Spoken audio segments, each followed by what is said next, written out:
যে আমরা সবাই বসবো, কিন্তু আমাদের আদর্শ, শহীদ জিয়ার আদর্শ, তার গড়া দল এবং খালেদা জিয়ার নেতৃত্বাধীন দল এবং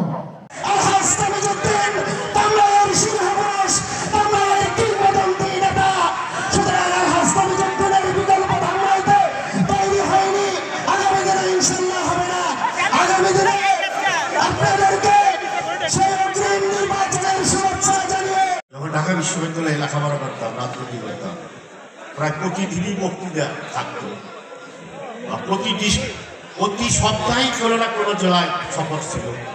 তখন একটা স্পিড হাসিনা পালিয়ে ইন্ডিয়ায় পালিয়ে গেছে, কিন্তু তার দূষণরা আমাদের মধ্যে ঢুকে এখন আমাদেরকে বিভিন্নভাবে হয়রানি করার চেষ্টা করতেছে।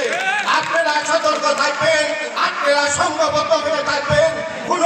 এখন একটি কথা বলে আমার সংক্ষিপ্ত আলোচনা শেষ করব।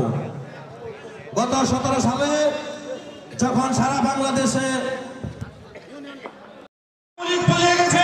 কিন্তু আওয়ামী লীগের দোষররা পারে নাই, তারা এই সফলতাকে নস্যাৎ করার জন্য নানা ধরনের চক্রান্তে লিপ্ত হয়েছে।